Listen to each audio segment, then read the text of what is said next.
जीवन बगिया ऐसी उलझी, फूल हो गए कम, कांटे ज्यादा, सिमटा जीवन, डूबी सांसें, आना है तो अब भी आजा।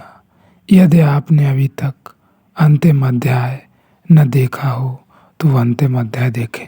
अंतिम अध्याय प्रश्नों से भरा अध्याय था। ओशो के द्वारा उस समय अष्टावक्र गीता पर चर्चा के दौरान लोगों ने जो प्रश्न किए थे उन पर कुछ चर्चाएं थीं, कुछ विशेष प्रश्न थे।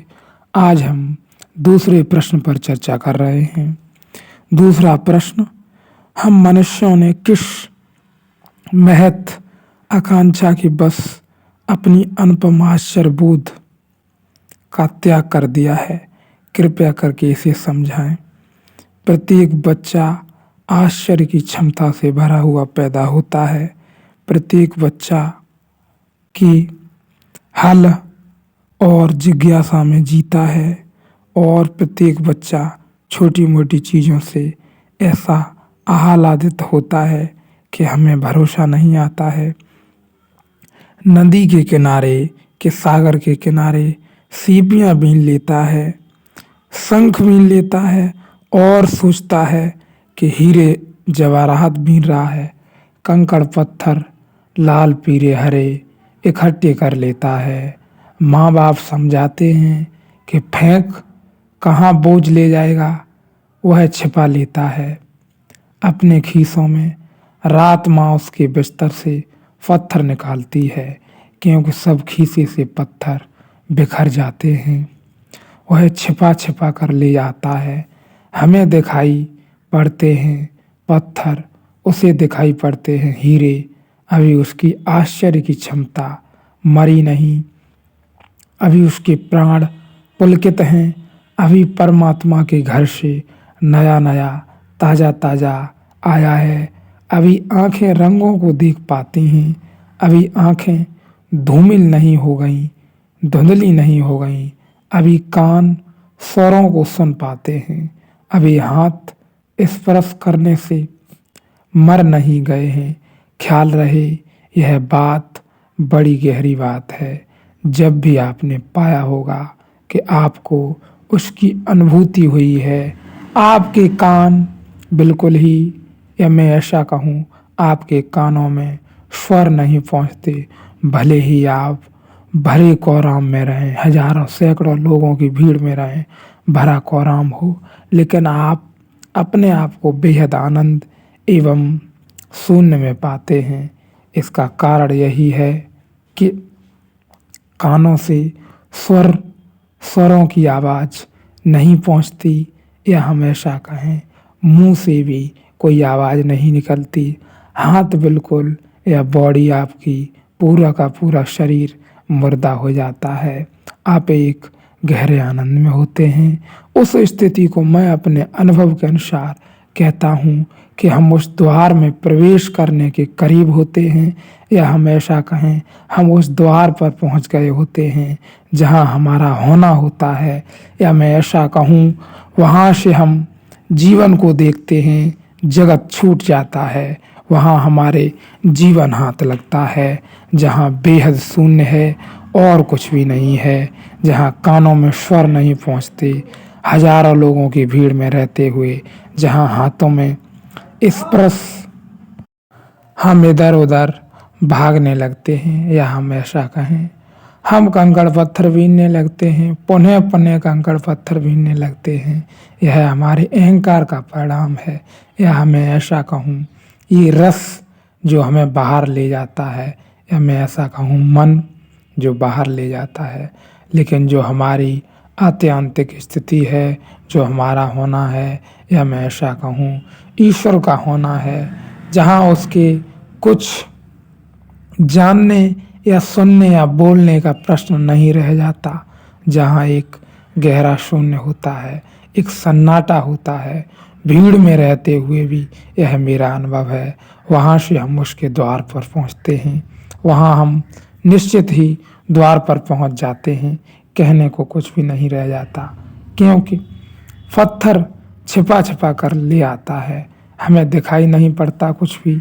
अभी आंखें धुंधली नहीं हो गई हैं, आंखों से भी कुछ बाहर दिखाई नहीं पड़ता। यह बड़ी गहरी बात है। जिन लोगों ने भी अनुभव किया होगा, जो ध्यान में रहे होंगे, बड़ी गहरी बात है। आंखें देख देख के कुछ नहीं देख पाती, कान सुन सुन के कुछ नहीं सुन पाते, शरीर कर कर के कुछ हाथ नहीं लगता है, या मैं ऐसा कहूँ कुछ भी इकट्ठा नहीं हो पाता। निरंतर एक आनंद की स्थिति में आप जीते हैं। जब आप ध्यान की गहराई में रहे होंगे तो आपने पाया होगा, और मैं तो उसी को जानना भी कहता हूँ। मेरे अनुभव के अनुसार या मेरे जानने के अनुसार विभिन्न विभिन्न आपकी पद्धतियाँ हो सकती हैं, लेकिन जो जानना है वह जानना विशेष है।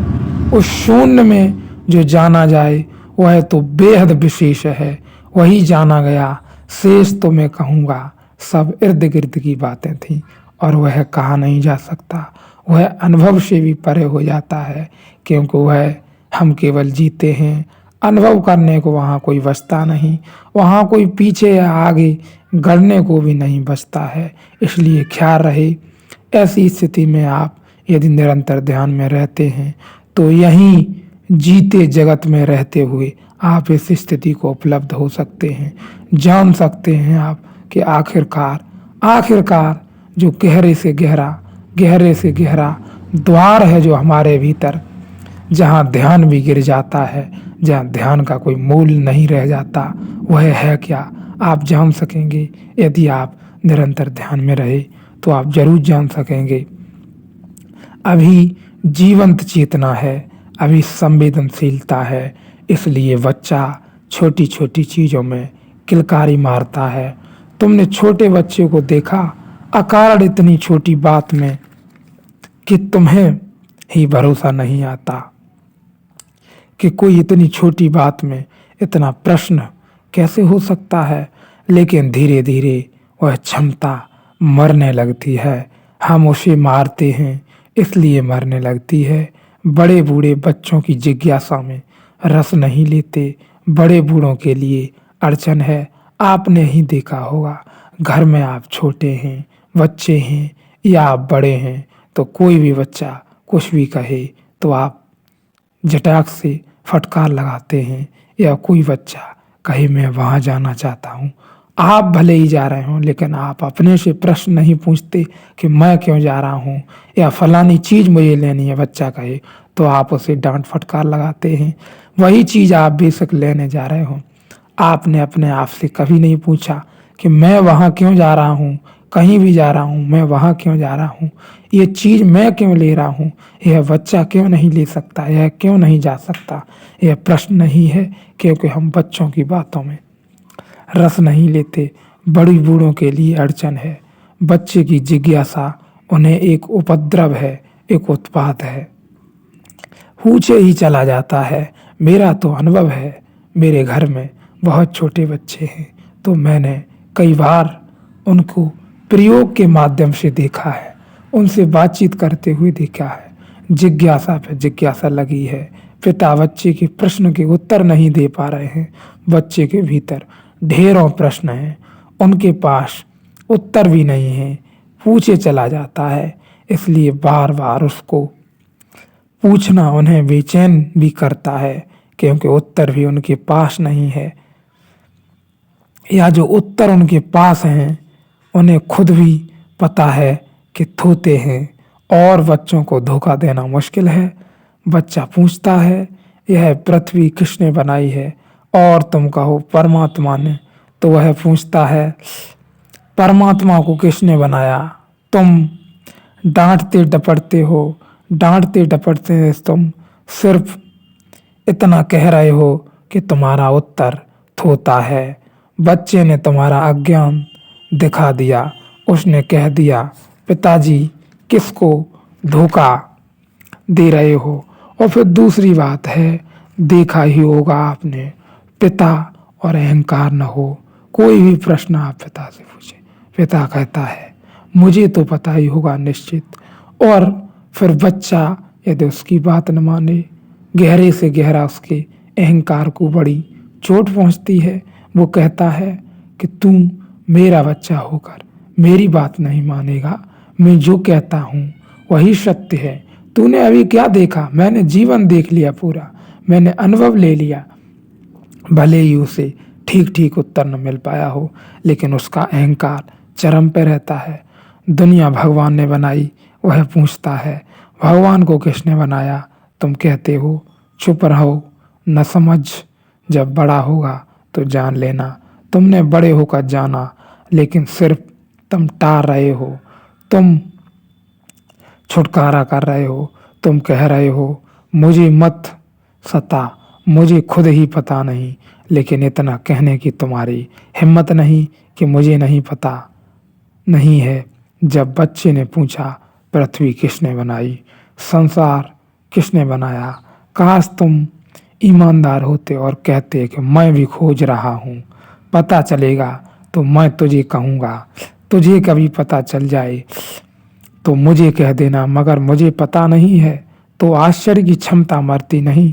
स्कूल जाता बच्चा और शिक्षकों से पूछता संसार किसने बनाया, और वे कहते कि हमें पता नहीं, हम खोजते हैं लेकिन अभी तक कुछ पता नहीं चला, बड़ा रहस्य है।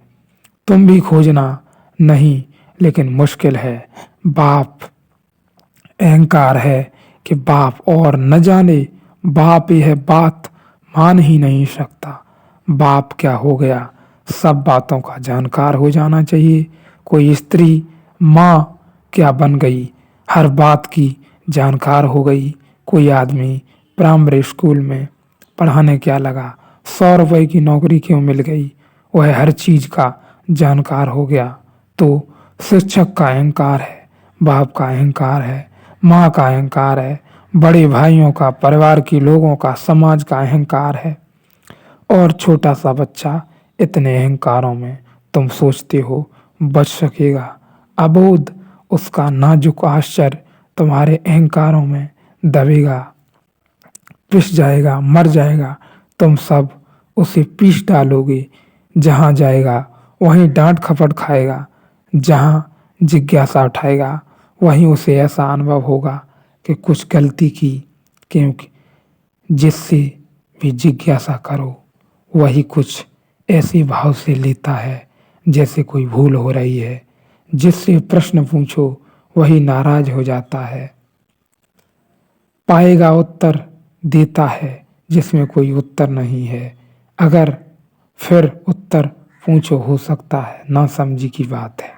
छोटे मोटे लोगों की बात छोड़ दो, जिनको तुम बड़े ज्ञानी कहते हो, उनकी भी यही हालत है। चाहे आप स्कूलों में शिक्षकों के माध्यम से देख लो, शिक्षकों को केवल और केवल अपने अहंकार का घमंड है।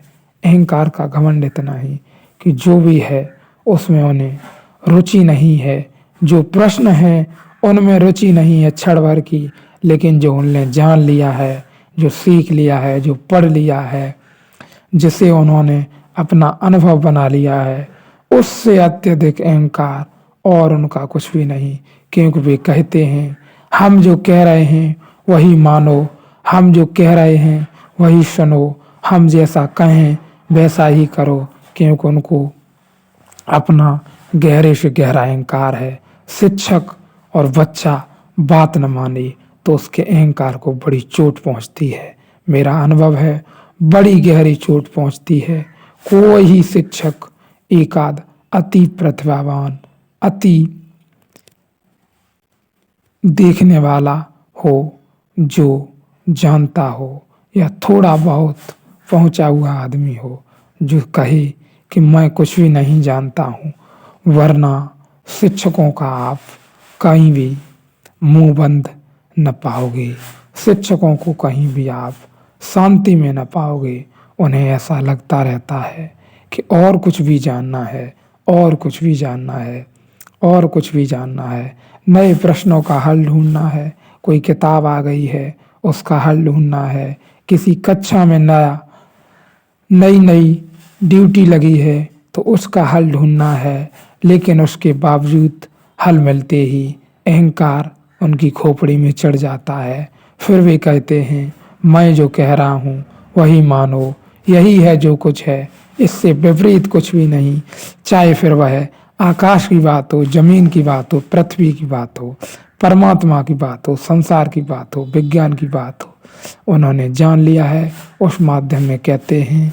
और फिर यह बात भी ठीक है, शिक्षक जिसका काम केवल पढ़ाना बताना है और वह अपने आप को इस अहंकार में वृद्धि कर लेता है कि उसे लगता है कि मैं ही सब कुछ हूँ, मैं ही जानता हूँ। मेरे अनुसार शिक्षक एक संदेश वाहक से ज़्यादा कुछ भी नहीं है। असली शिक्षक वही है जो यह जान ले कि मैं तो केवल एक इन्फॉर्मेशन देने का जरिया हूँ और कुछ भी नहीं। मैं कभी किसी को पढ़ा नहीं सकता, क्योंकि पढ़ना ये बहुत बड़ी बात है और यह प्रत्येक मनुष्य की बात है। आखिरकार एक शिक्षक सबको कैसे पढ़ा सकेगा, और पढ़ाने का कोई प्रश्न नहीं है। आज तक दुनिया में मेरे अनुसार, मेरे अनुभव के अनुसार कोई शिक्षक किसी को नहीं पढ़ा पाया है, और पर जो भी पढ़ा पाया है उसमें केवल और केवल अहंकार की वृद्धि हुई है, और अधिक से अधिक उससे अधिक कुछ भी नहीं है।